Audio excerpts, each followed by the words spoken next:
Penser son développement et appeler les enfants du Cameroun à venir y prendre une part active, les Redéo qui se tiennent à Bafoussam, région de l'Ouest, connaissent la participation importante de la diaspora camerounaise dans le monde.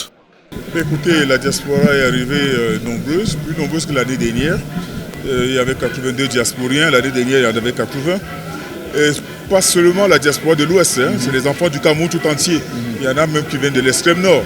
Je suis satisfait parce que la mobilisation a été.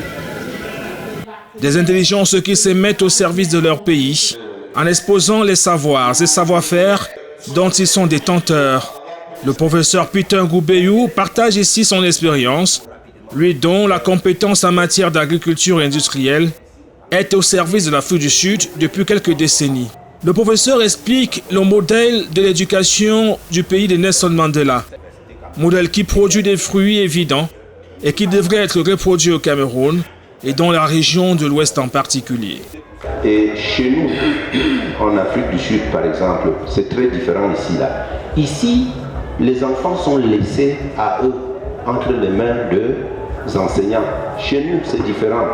L'éducation de l'enfant est participative. Tout ce que l'école donne le rapport sur l'enfant, le parent donne également le rapport. Et ces synergies-là, ça coince et puis ça forme l'enfant dont la mentalité est vraiment bien moulée depuis la base. La première motivation, c'est le patriotisme. Donc, moi, la présence ici à l'Ouest aujourd'hui, depuis une semaine, c'est cette motivation à l'intérieur, le patriotisme. Et je viens donc, comme vraiment pour le reste de la diaspora africaine et européenne et américaine, m'entretenir donc. J'ai vraiment apprécié toutes les interventions. Ça m'a permis d'écouter les potentiels sur le plan ressources naturelles, le plan ressources humaines, tout le potentiel que regorge la région de l'Ouest. Et maintenant, dans mon exposé de l'autre jour, moi j'ai essayé d'expliquer un tout petit peu ce que peut apporter la diaspora de l'Ouest pour le développement, spécifiquement dans le domaine d'industrialisation, parce que vraiment il faut qu'on avance, il faut qu'on essaye de pousser un peu loin. L'Ouest ne peut pas se développer sans les piliers d'industrialisation, sans cette fondation que l'industrialisation. Et je pense que dans cette initiative, dans ce dynamisme, la diaspora peut apporter de l'expertise, la technologie, du liquide frais, peut apporter des investissements externes, ont des partenaires. Il y a plein de choses dont, comme je cite là, et il y a d'ailleurs des projets concrets. Par exemple, le projet de stabilisation de routes en terre, comme j'ai expliqué l'autre jour, le projet agroalimentaire, le projet de petits projets au niveau de culture, au niveau des villages et au niveau, n'est-ce pas, de la transformation. Donc, nous pensons que en ces moments-ci, il n'y a plus de recul. Et on devrait donc se mettre ensemble, de voir comment tous ces capitaux humains et capitaux financiers, ce qu'on peut faire pour que en 5 ans, 10 ans, que l'Ouest du Cameroun, qui va servir d'ailleurs, pour exemple, pour toutes les régions du Cameroun, qu'on commence déjà à voir vraiment la Chine ou la Corée, comme tout le temps d'autres intervenants ont pris l'exemple. J'ai beaucoup apprécié l'intervention du PDG de Dove, vraiment qui motive, qui dit la richesse c'est un état d'homme. On décide d'être riche, un état d'esprit, autant pour moi, monsieur Chineom. Donc, nous, maintenant, on a décidé qu'on doit développer l'Ouest. Et le développement doit passer par l'industrialisation. Comme l'autre jour, j'ai dit, il y a quelques éléments de base. L'énergie, il faut qu'on essaye de sécuriser l'énergie. Vous comprenez, c'est très important. Sans énergie, il n'y a pas de vie, il n'y a pas d'industrie, il n'y a rien, il n'y a pas la santé. Et il faut l'éducation, une bonne éducation. Par exemple, il faut changer les dîmes. Il faut complètement changer, ne plus envoyer les enfants à l'école pour réciter. Il faut envoyer les enfants, les former, recréer l'intelligentsia des enfants afin que eux, ils puissent se poser des questions critiques et trouver des solutions aux problèmes de la région de développement. Et les solutions, d'abord déjà les problèmes sont endogènes. Donc les solutions doivent être endogènes et doivent être apportées de manière efficace par les enfants de la communauté. Voilà. On ne peut pas prétendre importer la solution de l'Europe. La solution se trouve entre nous, dans notre communauté.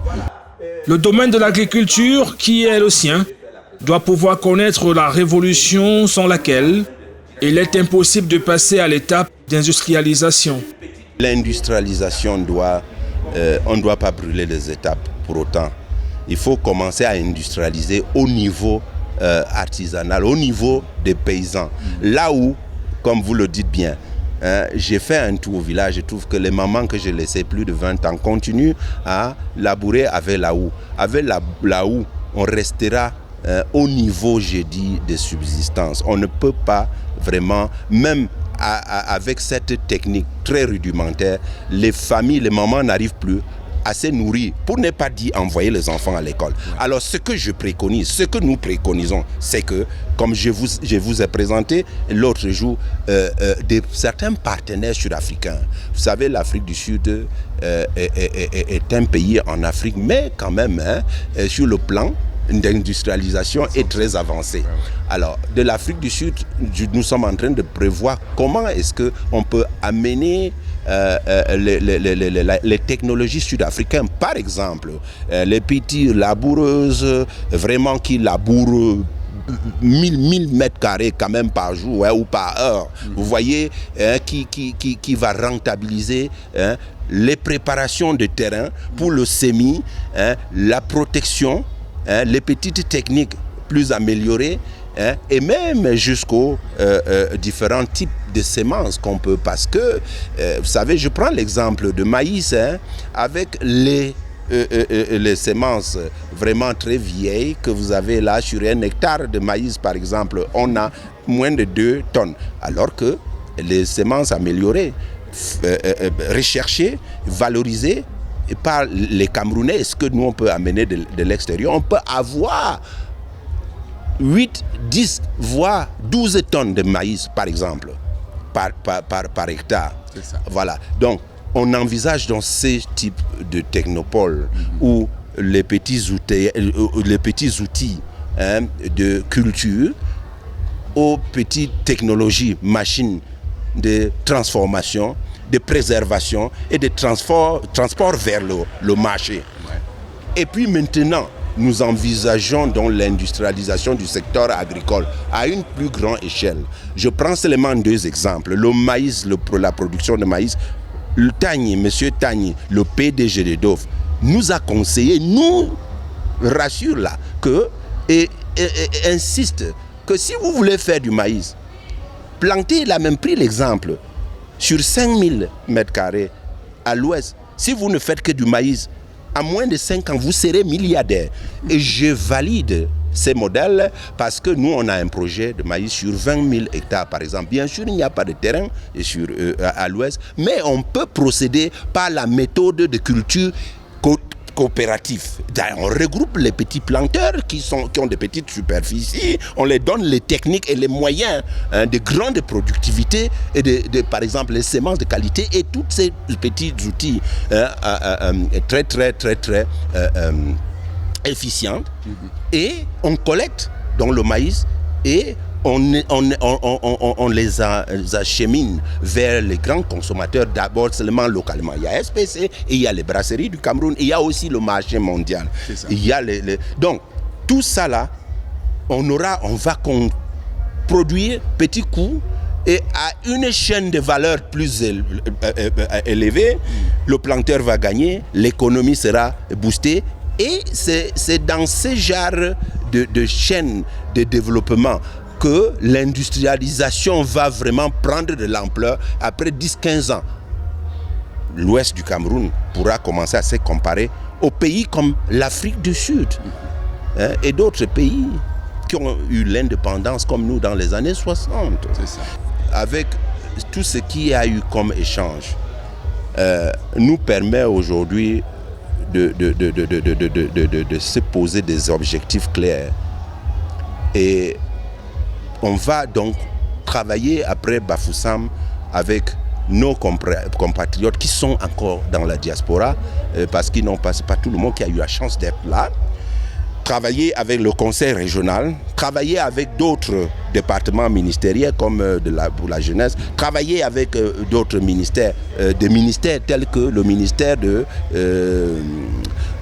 travaux publics pour le problème de stabilisation de routes en terre, parce que 80% de ceux-là qu'on veut, où l'industrialisation doit commencer, c'est dans les bas-fonds, c'est dans les villages.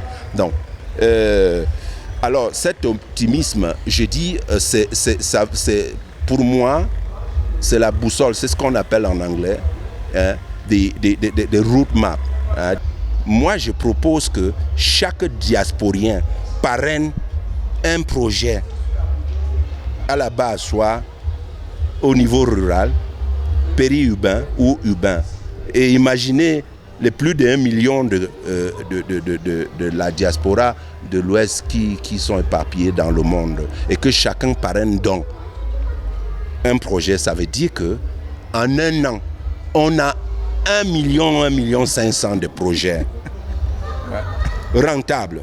Et en 5 ans, et il n'y aura pas seulement un monsieur Tani,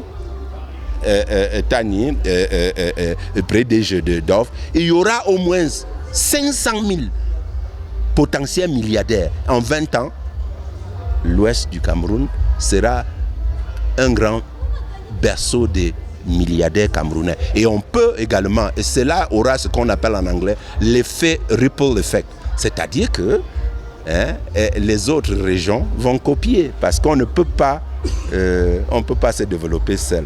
Il ne reste plus qu'à espérer que ce message soit entendu par chacun pour le bien de tous.